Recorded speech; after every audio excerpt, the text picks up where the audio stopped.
வணக்கம். இந்திய நேரப்படி இரவு 8:30 மணி நிகழ்வுகள். முதலில் ஜெம் முதன்மை நிகழ்வுகளை காணலாம். தூத்துக்குடியில் வெள்ள பாதிப்புகளை சீரமைக்கும் பணி தீவிரம். நிவாரணம் தொடர்பாக 72 பக்க மனுவை மத்திய நிதியமைச்சரிடம் வழங்கினார் அமைச்சர் தங்கம் தென்னரசு. வெள்ள பாதிப்பு சீரமைப்பு பணிகளை மேற்கொள்ள மத்திய அரசின் நிதி உதவி தேவை. முதலமைச்சர் மு.க. ஸ்டாலின் வலியுறுத்தல். அமைச்சர் உதயநிதி ஸ்டாலினுக்கு நாவடக்கம் தேவை. எதிர்க்கட்சித் தலைவர் எடப்பாடி பழனிசாமி விமர்சனம். மனிதாபிமான முறையில் வெள்ளத்தால் பாதிக்கப்பட்ட மக்களுக்கு நிவாரணத் தொகை வழங்க வேண்டும். மத்திய அரசுக்கு எடப்பாடி பழனிசாமி வலியுறுத்தல். இனி விரிவான நிகழ்வுகளை காணலாம். தூத்துக்குடியில் மத்திய நிதியமைச்சர் நிர்மலா சீதாராமனிடம் அமைச்சர் தங்கம் தென்னரசு நிவாரணம் தொடர்பாக 72 பக்க மனுவை அளித்தார். தூத்துக்குடி, நெல்லை மாவட்டங்களில் பெய்த கனமழை காரணமாக பெரும்பாலான பகுதிகள் வெள்ளத்தால் கடும் சேதமடைந்தன. வெள்ள பாதிப்புகளை சீரமைக்கும் பணி, நிவாரணப் பணி மற்றும் கணக்கெடுப்பு பணிகள் முதலமைச்சர் மு.க. ஸ்டாலின் உத்தரவின் பேரில் அமைச்சர்கள், அரசு உயரதிகாரிகள் ஒருங்கிணைந்து ஈடுபட்டு வருகின்றனர்.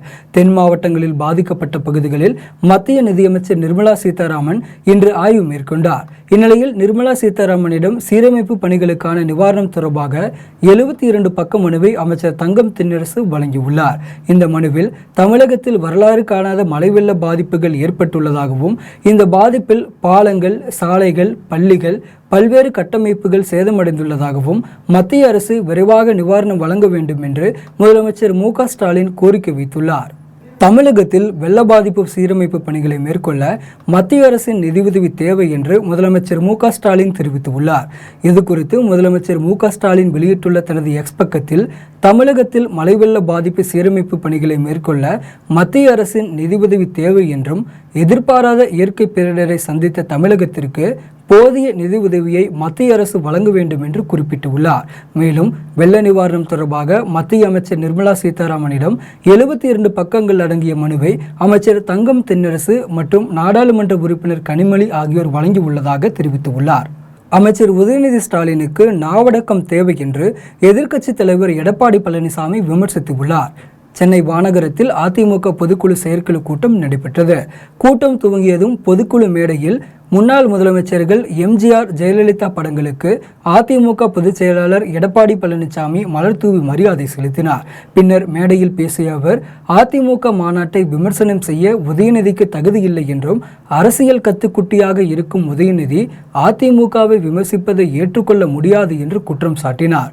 மேலும் உதயநிதிக்கு நாவடக்கம் தேவை என்று கூறிய அவர், அதிமுக மாநாட்டை விமர்சித்தார்கள், ஆனால் அங்கு திமுக இளைஞரணி மாநாடு 3 முறை ஒத்திவைக்கப்பட்டுள்ளதாக அவர் கூறினார். மழை வெள்ளத்தால் பாதிக்கப்பட்ட மக்களுக்கு உடனடியாக நிவாரண நிதியை வழங்க வேண்டும் என்று எதிர்க்கட்சித் தலைவர் எடப்பாடி பழனிசாமி வலியுறுத்தியுள்ளார்.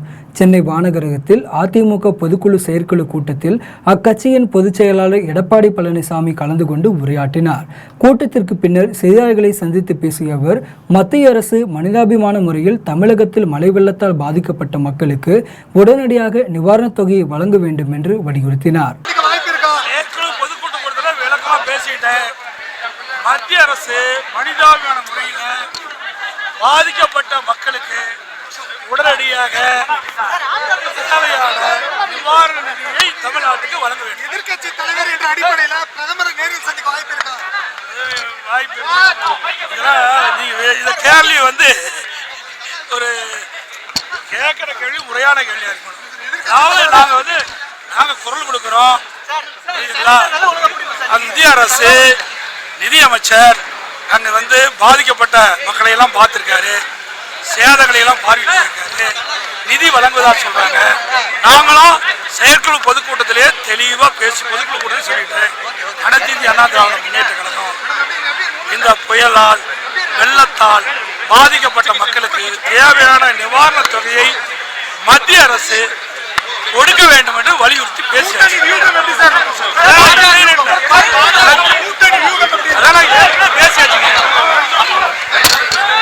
கம்யூனிஸ்ட் கட்சியின் மூத்த தலைவர் நல்லக்கண்ணுவின் பிறந்தநாளை முன்னிட்டு பல்வேறு அரசியல் கட்சியினர் நேரில் சந்தித்து வாழ்த்து தெரிவித்தனர்.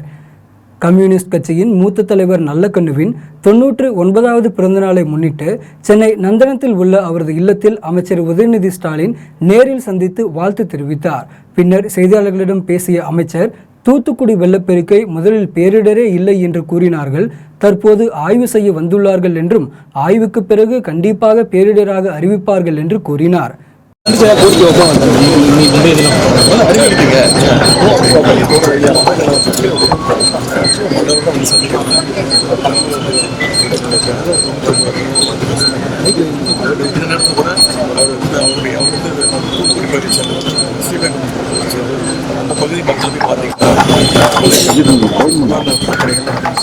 இப்பவும் அவர் அந்த கோரிக்கையை தான் வச்சிருக்கிறாரு. அண்ணன் ஐயா அவர்களுக்கு என்னோட வாழ்த்துக்கள்.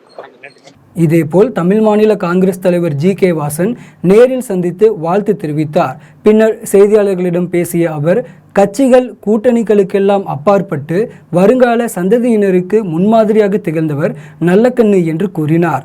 இந்திய திருநாட்டினுடைய மூத்த அரசியல் தலைவர், கம்யூனிஸ்ட் கட்சிகளுடைய முன்னோடி ஐயா நல்லக்கண்ணு என்றால் பண்பாளர், நேர்மையானவர், தூய்மையானவர், மக்களுடைய எண்ணங்களை அறிந்து புரிந்து தெரிந்து அதற்கேற்றவாறு அவர்களுக்கு தொடர்ந்து 75 ஆண்டுகளுக்கு மேல் இன்னும் பணிபுரிந்து கொண்டிருப்பவர். அவரை விட ஒரு எளிமையான சாதாரண அரசியல் தலைவரை இனிமேல் யாரும் பார்க்க முடியாது. அப்படிப்பட்ட ஒரு உயர்ந்த தலைவர் கட்சிகளுக்கெல்லாம் அப்பாற்பட்டு, கூட்டணிகளுக்கெல்லாம் அப்பாற்பட்டு வருங்கால சந்ததியினருக்கு ஒரு ரோல் மாடல் தலைவராக செயல்படுகிறார் என்பதுதான் எங்களுடைய கருத்து. ஐயா நல்லக்கண்ணு அவர்களும் மறைந்த தலைவர் ஐயா மூப்பனார் அவர்களும் மிக நெருக்கமாக அன்போடு பாசத்தோடு பழகியவர்கள்.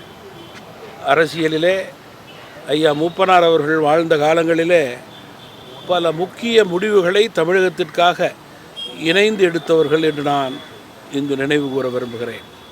இன்றைக்கு தமிழ் மாநில காங்கிரஸ் கட்சியின் சார்பிலே ஐயா நல்லக்கண்ணு அவர்களை பார்த்து அவர்களிடம் ஆசி பெற்றதை மிகுந்த மரியாதையாக, பெருமையாக கருதுகிறேன். அவர்கள் நல்ல உடல் நலத்தோடு நீடூழி வாழ இறைவனை வேண்டுகிறேன். தமிழ் மாநில காங்கிரஸ் கட்சியின் சார்பிலே உளம் நிறைந்த வாழ்த்துக்களை அவர்களுக்கு தெரிவித்துக் கொள்கிறோம். மேலும் மார்க்சிஸ்ட் கம்யூனிஸ்ட் கட்சியின் மாநில செயலாளர் கே. பாலகிருஷ்ணனும் அவரை நேரில் சந்தித்து வாழ்த்து தெரிவித்தார். பின்னர் செய்தியாளர்களிடம் பேசிய அவர் இவ்வாறு தெரிவித்தார். இந்திய கம்யூனிஸ்ட் இயக்கத்தினுடைய ஒன்றுபட்ட இயக்கத்தினுடைய மூத்த தலைவராக இருக்கிற தோழர் ஆர் நல்லக்கண்ணு அவர்களுடைய 99வது பிறந்தநாள் இன்றைய தினம். கிட்டத்தட்ட 82 ஆண்டுகள் தமிழகத்திலே ஒரு அரசியல் வரலாறு படைத்த மகத்தான தலைவராக தோழர் ஆர்.என்.கே. அவர்கள் திகழ்கிறார்கள். விடுதலை போராட்ட காலத்திலே துவங்கி தமிழ்நாட்டில் இருக்கிற உழைப்பாளி மக்களுடைய பல்வேறு உரிமை போராட்டங்களுக்காக, தமிழ்நாட்டில் இருக்கிற அடித்தட்டு மக்களாக இருக்கிற தீண்டாமை தாழ்த்தப்பட்ட பட்டியலின மக்களுக்காக, பிற்படுத்தப்பட்ட மக்களுக்காக, மொழி உரிமைக்காக, பண்பாடு உழைப்பாளி மக்களுடைய பண்பாடு கலாச்சாரத்தை பாதுகாக்கிற பல்வேறு பணிகளிலே அர்ப்பணிப்போடு ஒரு மகத்தான சாதனை படைத்த தலைவர் தோழர் நல்லக்கண்ணு என்று சொன்னால் மிகையாகாது. தமிழகத்தில் ஏற்பட்ட வெள்ள பாதிப்பை மத்திய அரசு தேசிய பேரிடராக அறிவித்து 21,000 கோடி ரூபாய் ஒதுக்கீடு செய்ய வேண்டும் என விசிக தலைவர் திருமாவளவன் வலியுறுத்தியுள்ளார். சென்னை தலைமை செயலகத்தில் விசிக தலைவர் திருமாவளவன் முதலமைச்சர் மு.க. ஸ்டாலினை சந்தித்து பல்வேறு கோரிக்கைகளை வலியுறுத்தினார். பின்னர் செய்தியாளர்களை சந்தித்து பேசிய அவர், விசிக சார்பில் ஜனவரி 26ஆம் தேதி வெல்லும் ஜனநாயக மாநாட்டை நடத்த திட்டமிட்டுள்ளதாக கூறினார். மேலும் அரசு பணியில் ஆதி திராவிடர்களுக்கு பதவி உயர்வில் இடஒதுக்கீடு வழங்குவதற்கு தனி சட்டம் கொண்டு வர வேண்டும் என கோரிக்கை விடுத்துள்ளதாக தெரிவித்தார். தொடர்ந்து பேசிய அவர், மழை வெள்ள பாதிப்புகளை மத்திய அரசு தேசிய பேரிடராக அறிவிக்க வேண்டும் என்றும், தமிழக அரசு கோரிய 21,000 கோடி ரூபாய் நிவாரணத் தொகையை மத்திய அரசு உடனடியாக வழங்க வேண்டும் என்று வலியுறுத்தினார். வரும் ஜனவரி 8ஆம் தேதி மத்திய அரசு அலுவலகங்கள் முன்பு இந்திய கம்யூனிஸ்ட் கட்சி சார்பில் மாபெரும் ஆர்ப்பாட்டத்தை நடத்த உள்ளதாக இந்திய கம்யூனிஸ்ட் கட்சியின் மாநில செயலாளர் முத்தரசன் தெரிவித்துள்ளார். சென்னை டி நகரில் உள்ள இந்திய கம்யூனிஸ்ட் கட்சியின் தலைமை அலுவலகத்தில் இந்திய கம்யூனிஸ்ட் கட்சியின் மூத்த தலைவர் நல்லக்கண்ணுவின் 99வது பிறந்தநாள் மற்றும் அக்கட்சியின் 99வது ஆண்டு துவக்க விழா நடைபெற்றது. அப்போது கட்சியின் மூத்த தலைவர் நல்லக்கண்ணு கட்சி கொடியை ஏற்றி வைத்து விழாவை தொடங்கி வைத்தார். விழாவில் இந்திய கம்யூனிஸ்ட் கட்சியின் மாநில செயலாளர் முத்தரசன் கலந்து கொண்டு தென் தமிழக பாதிப்பை தேசிய பேரிடராக அறிவிக்க வேண்டும் என தெரிவித்தார். பின்னர் செய்தியாளர்களிடம் பேசிய அவர் மத்திய அரசிடம் மாநில அரசு கோரியுள்ள 21,652 கோடி ரூபாய் நிவாரணத் தொகையாக வழங்க வேண்டும் என்றும் வெள்ள பாதிப்பை தேசிய பேரிடராக அறிவிக்க வேண்டும் என்று வலியுறுத்தினார். மேலும் வரும் ஜனவரி 8ஆம் தேதி மத்திய அரசு அலுவலகங்கள் முன்பு மாநில அரசு கேட்ட நிதியை வழங்க வேண்டும் என்ற கோரிக்கையை முன்வைத்து தமிழ்நாடு முழுவதும் இந்திய கம்யூனிஸ்ட் கட்சி சார்பில் மாபெரும் ஆர்ப்பாட்டத்தை நடத்த உள்ளதாக கூறினார். இந்திய கம்யூனிஸ்ட் கட்சி தொடங்கி 98 ஆண்டுகளை நிறைவு செய்து 99ஆம் ஆண்டில் அடி எடுத்து வைக்கிறது. அதனுடைய அமைப்பு தினத்தையும் அதேபோல் இந்திய கம்யூனிஸ்ட் கட்சியினுடைய மூத்த தலைவர் தகைசால் தமிழர் மரியாதைக்குரிய நல்லகண்ணு அவர்களுக்கு 98 ஆண்டுகள் நிறைவேற்று 99ஆம் ஆண்டில் அடியெடுத்து வைக்கின்ற பிறந்தநாள் நிகழ்ச்சி விழாவும், அதேபோல் இந்திய கம்யூனிஸ்ட் கட்சியில் பணியாற்றிய மாபெரும் தலைவர் கேடிகே தங்கமணி அவர்களுடைய நினைவு நாள் நிகழ்ச்சியும் இன்றைக்கு கொண்டாடப்படுகிறது. மாநில முதலமைச்சர் அவர்கள் நேரில் உடல்நிலை காரணமாக நேரில் வர இயலாத ஒரு சூழலில் தொலைபேசி வாயிலாக தோழர் நல்லகண்ணு அவர்களுக்கு வாழ்த்து தெரிவித்தார்கள். அதேபோல் மற்ற கட்சிகளில் இருந்தெல்லாம் வந்து வாழ்த்து தெரிவித்தார். அவர்களுக்கெல்லாம் நன்றி தெரிவித்து கொள்கின்றோம். இந்த ஆண்டு டிசம்பர் மாதம் நாடாளுமன்ற தேர்தலில் மீண்டும் வாக்குச்சீட்டு முறையை நடைமுறைக்கு கொண்டு வர வேண்டும் என விசிக தலைவர் தொல் திருமாவளவன் தெரிவித்துள்ளார். கம்யூனிஸ்ட் கட்சியின் மூத்த தலைவர் ஐயா நல்லக்கண்ணுவின் 99வது பிறந்த நாளை ஒட்டி சென்னை நந்தனத்தில் உள்ள அவரது இல்லத்தில் விசிக கட்சி தலைவர் தொல் திருமாவளவன் நேரில் சந்தித்து வாழ்த்து தெரிவித்தார். பின்னர் செய்தியாளர்களிடம் பேசிய அவர் தமிழ்நாடு முழுவதும் வட மற்றும் தென் மாவட்டங்களில் ஏற்பட்டுள்ள வெள்ள பாதிப்புகளை தேசிய பேரிடராக அறிவிக்க வேண்டும் எனவும் 2024ஆம் ஆண்டு நடைபெற உள்ள நாடாளுமன்ற தேர்தலில் மீண்டும் வாக்குச்சீட்டு முறையை நடைமுறைக்கு கொண்டு வர வேண்டும் என 2 கோரிக்கைகளை வலியுறுத்தி வரும் 29ஆம் தேதி விசிக சார்பில் ஆர்ப்பாட்டம் நடைபெற உள்ளதாக அவர் தெரிவித்தார். இந்திய கம்யூனிஸ்ட் கட்சியின் முதுபெரும் தலைவர், விடுதலை போராட்ட வீரர், தமிழக அரசால் தகைசால் தமிழர் என போற்றப்படும் ஐயா ஆர் நல்லக்கண்ணு அவர்களின் பிறந்த நாளில் 99வது பிறந்த நாளில் அவரை சந்தித்து அவரிடத்தில் வாழ்த்துக்களை பெற்றோம். அவர் நீடூழி வாழ வேண்டும். இன்று தலைமைச் செயலகத்தில் மாண்புமிகு முதல்வர் அவர்களை நேரிலே சந்தித்தோம். முக்கியமான சில கோரிக்கைகளை முன்வைத்தோம். SC/ST அரசு அலுவலர்களுக்கு பதவி உயர்விலே இடஒதுக்கீடு வழங்குவது தொடர்பாக உச்சநீதிமன்றம் அளித்திருக்கிற தீர்ப்பு அவர்களுக்கு பெரும் பாதிப்பை அளிப்பதாக இருக்கிறது. ஆகவே அவர்களின் நலன்களை பாதுகாக்கிற வகையில் தமிழக அரசு தனியே சட்டம் ஒன்றை இயற்ற வேண்டும், பிற மாநிலங்களில் இயற்றப்பட்டிருப்பதைப் போல தமிழ்நாட்டிலும் இயற்ற வேண்டும் என்கிற கோரிக்கையை வலியுறுத்தியிருக்கிறோம். தமிழ்நாடெங்கிலும் விடுதலை சிறுத்தைகள் கட்சியின் சார்பில் அனைத்து மாவட்ட தலைநகரங்களிலும் ஆர்ப்பாட்டம் நடத்துகிறோம். 2 முக்கியமான கோரிக்கைகளை முன்வைத்து இந்த ஆர்ப்பாட்டம் ஒருங்கிணைக்கப்படுகிறது. முதல் கோரிக்கை, சென்னை மற்றும் வட மாவட்டங்களில் ஏற்பட்ட மழை வெள்ள பாதிப்பு, தூத்துக்குடி, திருநெல்வேலி உள்ளிட்ட தென் மாவட்டங்களில் ஏற்பட்டிருக்கிற கடுமையான பாதிப்பு ஆகியவற்றை தேசிய பேரிடராக அறிவிக்க வேண்டும். தமிழ்நாடு அரசு கோரியுள்ள 21,000 கோடி நிதியை ஒதுக்கீடு செய்ய வேண்டும் என்று வலியுறுத்துகிற கோரிக்கை. 2வது கோரிக்கை, 2024ஆம் ஆண்டு நடைபெறவிருக்கிற நாடாளுமன்ற பொதுத் தேர்தலில் மீண்டும் வாக்குச்சீட்டு முறையையே நடைமுறைக்கு கொண்டு வர வேண்டும் என்பதாகும். இந்த 2 கோரிக்கைகளை வலியுறுத்தி நடைபெறுகிற ஆர்ப்பாட்டத்தில் சென்னையிலே நான் பங்கேற்று உரையாற்ற இருக்கிறேன். எம்ஜிஆரின் மனைவியான ஜானகியின் நூற்றாண்டு விழாவை சிறப்பாக கொண்டாடப்பட வேண்டும் என்ற தீர்மானம் நிறைவேற்றப்பட்டதாக சென்னையில் அதிமுக முன்னாள் அமைச்சர் ஜெயக்குமார் தெரிவித்துள்ளார். சென்னை வானகரகத்தில் நடந்த அதிமுக செயற்குழு பொதுக்குழு கூட்டம் முடிந்த பின்பு அதிமுக முன்னாள் அமைச்சர் ஜெயக்குமார் செய்தியாளர்களை சந்தித்து பேசினார்.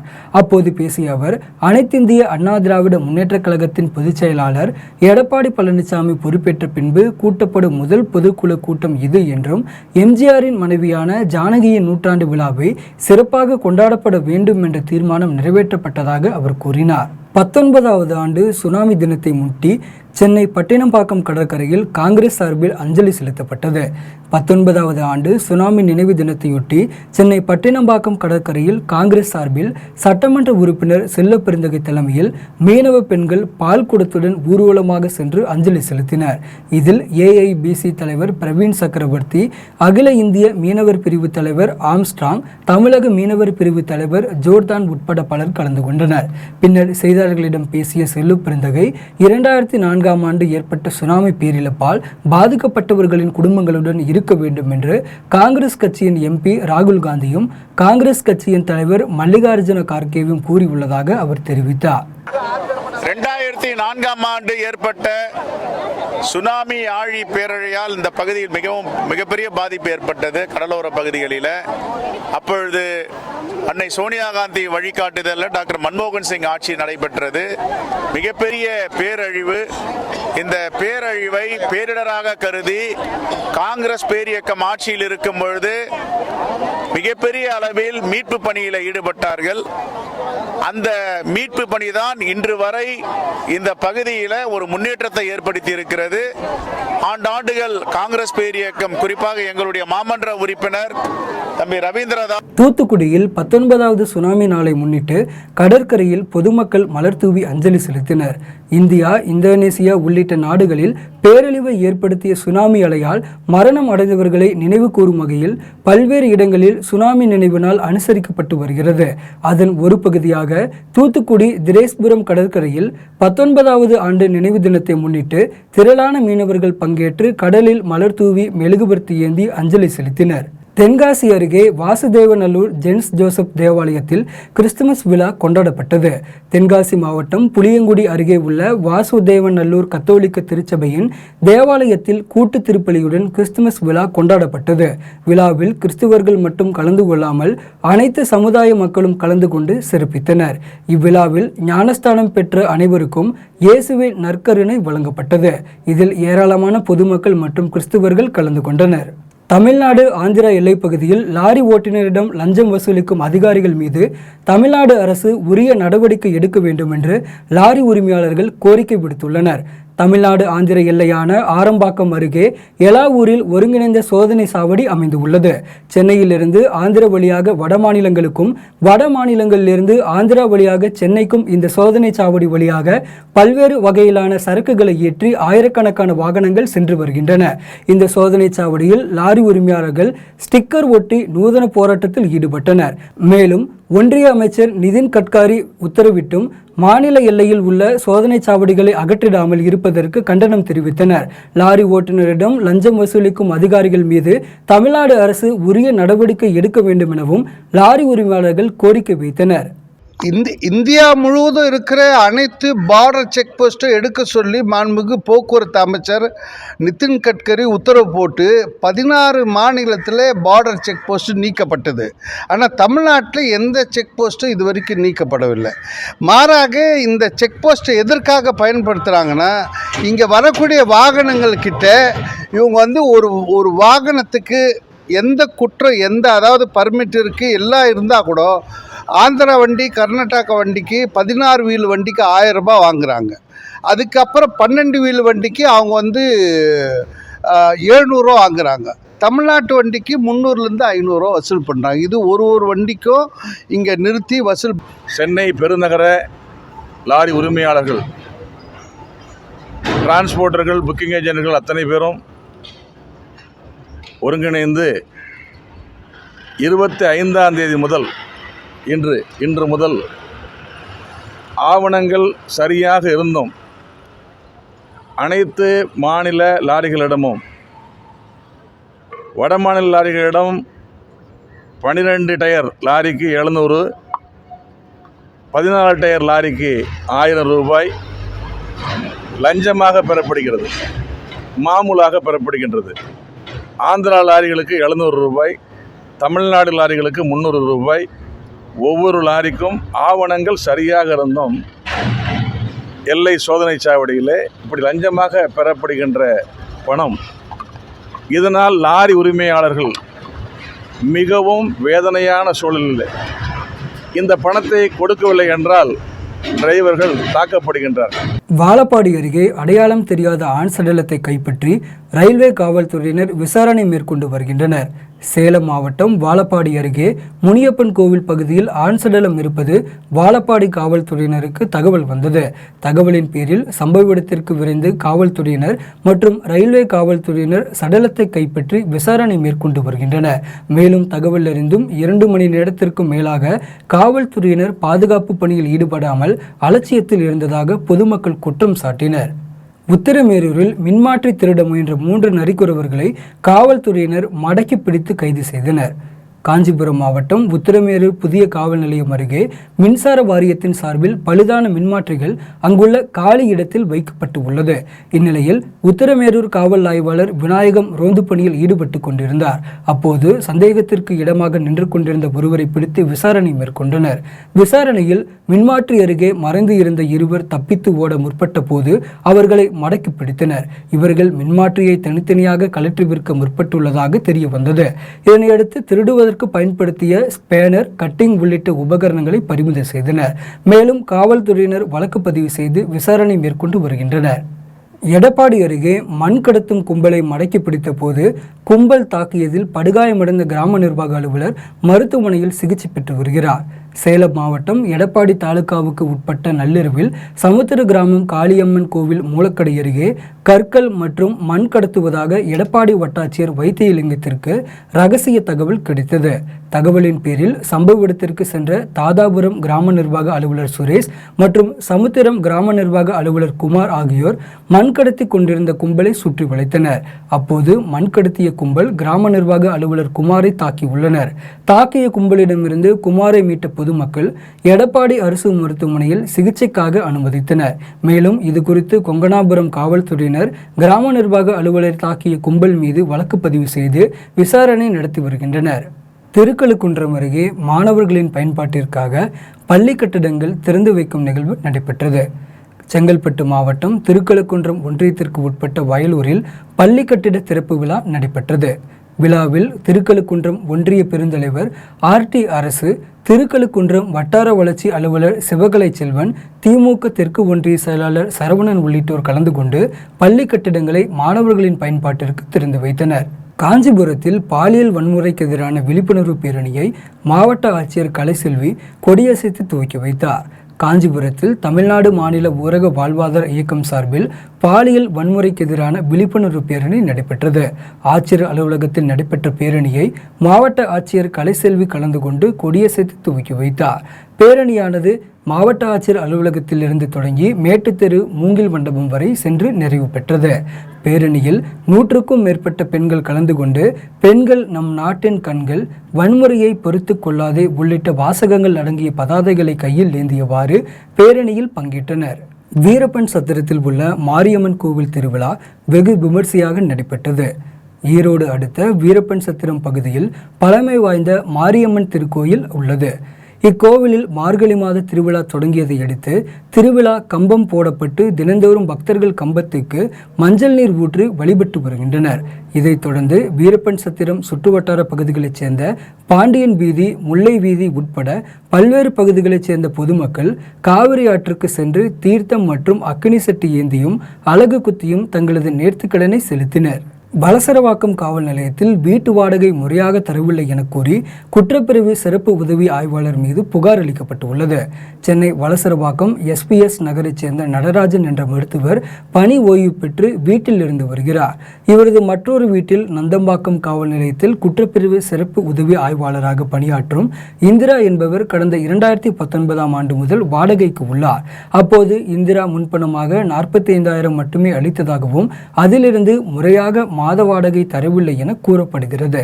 இதற்கிடையே வீட்டின் உரிமையாளர் குற்றப்பிரிவு சிறப்பு உதவி ஆய்வாளரிடம் தொடர்ச்சியாக வாடகை கேட்ட நிலையில் அவர் தற்போது பணம் தர இயலாது என மிரட்டியுள்ளார். இது குறித்து மருத்துவர் நடராஜன் வலசரவாக்கம் காவல் நிலையத்தில் புகார் அளித்ததன் பேரில் வலசரவாக்கம் போலீசார் அவரை விசாரணைக்கு அழைத்த போது எதுவாக இருந்தாலும் நீதிமன்றத்தில் பார்த்துக் கொள்வதாகவும் தங்களால் வீட்டை காலி செய்ய முடியாது என தெரிவித்துள்ளார். இது குறித்து போலீசார் தொடர்ந்து விசாரணை மேற்கொண்டு வருகின்றனர். புதுக்கோட்டையில் நடைபெற்ற சமத்துவ கிறிஸ்துமஸ் விழாவில் சிறப்பு பிரார்த்தனை நடைபெற்றது. புதுக்கோட்டை மாவட்டம் மார்த்தண்டபுரத்தில் உள்ள திரு இருதய ஆண்டவர் ஆலயத்தில் கிறிஸ்துமஸ் தின விழா கோலாகலமாக கொண்டாடப்பட்டது. இதேபோல் புதுக்கோட்டை திருவுருள் பேரவை அனைத்து சமுதாய கூட்டமைப்பு சார்பில் சமத்துவ கிறிஸ்துமஸ் கொண்டாடப்பட்டது. அப்போது கேக் வெட்டி ஒருவருக்கு ஒருவர் பரிமாறி கிறிஸ்துமஸ் வாழ்த்து தெரிவித்து மகிழ்ந்தனர்.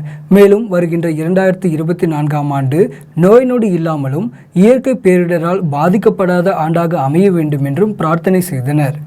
ஆற்காடு அருகே உள்ள ஸ்ரீ பாலமுருகன் கோவிலில் மார்கழி மாத கிருத்திகையொட்டி பக்தர்கள் அகல் விளக்குகளை தெப்பக்குளத்திற்கு காட்டி முருகனை வழிபட்டனர். ராணிப்பேட்டை மாவட்டம் ஆற்காடு அடுத்த ரத்னகிரி பகுதியில் ஸ்ரீ பாலமுருகன் திருக்கோவில் அமைந்துள்ளது. இந்த கோவிலில் மார்கழி மாத வளர்ப்பிதை கிருத்திகையொட்டி சுவாமிக்கு பால், இளநீர், பன்னீர், சந்தனம், பஞ்சாமிர்தம் உள்ளிட்ட பல்வேறு வாசனை திரவியங்கள் மூலம் சிறப்பு அபிஷேகம் செய்யப்பட்டு மகா தீபாராதனை காண்பிக்கப்பட்டது. அதனைத் தொடர்ந்து மலையிலிருந்து அடிவாரத்தில் உள்ள ஆறுகோண தெப்பக்குளத்திற்கு மேலத்தாளம் முழங்க உற்சவர் பாலமுருகன் ஊர்வலம் நடைபெற்றது.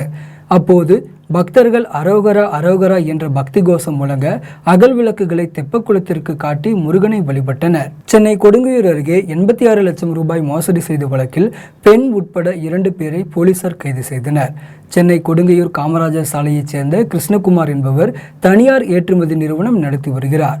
இவர் தனது தொழிலை அபிவிருத்தி செய்வதற்காக சென்னை வில்லிவாக்கத்தைச் சேர்ந்த லயன் முத்துவேல் என்பவரிடம் 25 கோடி ரூபாய் கடன் கேட்டுள்ளார். இந்நிலையில் லயன் முத்துவேல் கடன் வாங்கி தருவதாக கூறி கிருஷ்ணகுமாரிடமிருந்து முன்பணமாக சுமார் 86 லட்சம் ரூபாய் பெற்றுள்ளார். இந்நிலையில் கடன் வாங்கி தராமல் லயன் முத்துவேல் தலைமறைவாகியுள்ளார். இதனால் அதிர்ச்சியடைந்த கிருஷ்ணகுமார் இது குறித்து சென்னை காவல் ஆணையர் அலுவலகத்தில் புகார் அளித்தார். புகாரின் பேரில் போலீசார் தனிப்படை அமைத்து லயன் முத்துவேலை தேடி வந்த நிலையில் அவருக்கு உடந்தையாக இருந்த நங்கநல்லூரைச் சேர்ந்த ஏஞ்சலினா கிறிஸ்டி ஆகிய 2 கைது செய்தனர். மீண்டும் ஜெம் முதன்மை நிகழ்வுகள். தூத்துக்குடியில் வெள்ள பாதிப்புகளை சீரமைக்கும் பணி தீவிரம்.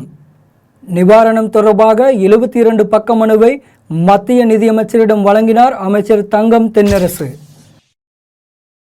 வெள்ள பாதிப்பு சீரமைப்பு பணிகளை மேற்கொள்ள மத்திய அரசின் நிதி உதவி தேவை. முதலமைச்சர் மு.க. ஸ்டாலின் வலியுறுத்தல்.